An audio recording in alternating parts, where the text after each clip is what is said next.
vou já explicar um dos primeiros, que é o quando.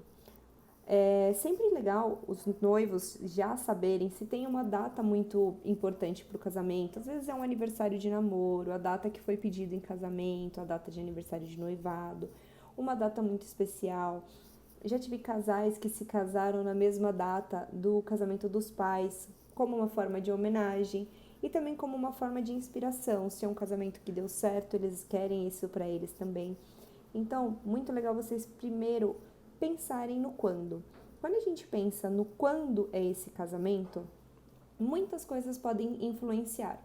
Às vezes é uma época que tem mais descontos, é uma época de baixa procura, ou o contrário pode acontecer, às vezes é uma época de muita procura, então os espaços eles ficam um pouco mais caros, os orçamentos acabam se tornando um pouco mais caros. A época da primavera, que é a nossa época mais procurada, de setembro a novembro, é uma época muito boa para se casar. O clima é favorável, o tempo, o estilo, as cores do céu, de tudo.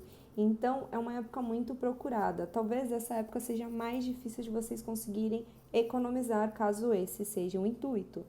Se o intuito é economizar, a época de agosto, por exemplo, um pouquinho antes, já é uma época muito legal de fazer evento.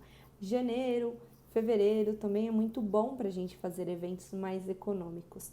Então, quando a gente pensa no quando, a gente já imagina que esse quando ele vai impactar em tudo do seu casamento.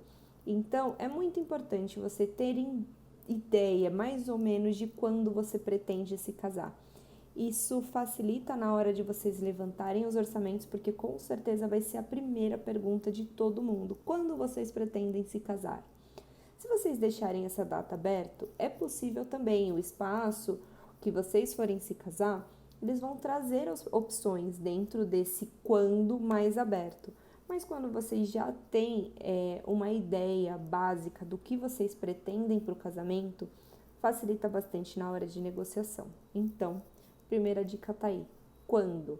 Pensem, planejem, verifiquem o que seria mais confortável para vocês em relação ao planejamento do casamento. Então, pensem numa data ou numa época. Imaginem que, quando a gente pensa numa data de casamento, vamos supor, eu quero casar no dia 1º de janeiro. Então, a gente tem que imaginar se esse dia vai cair durante a semana, se ele cai durante o final de semana, se é um sábado, se é um domingo. Isso também influencia em valores e também em disponibilidade. As datas que geralmente mais saem para casamento são os sábados, são as datas que os noivos mais procuram. Então, quanto maior a procura, geralmente maiores os orçamentos. Quando os casamentos acontecem, por exemplo, durante a semana, são datas com menores procuras. Quanto menor a procura, mais fácil a gente tem de negociar esses valores com os fornecedores. Então, é muito importante que vocês tenham em mente a época que vocês vão se casar e se é um dia de semana específico. Se você quer casar no sábado, se é imprescindível esse negócio de casar no sábado, se pode ser num domingo, se pode ser numa sexta. Isso tudo influencia muito na questão de orçamento. Então, cada fornecedor vai trabalhar de uma forma, mas é muito importante que vocês tenham uma base de quando vocês pretendem se casar.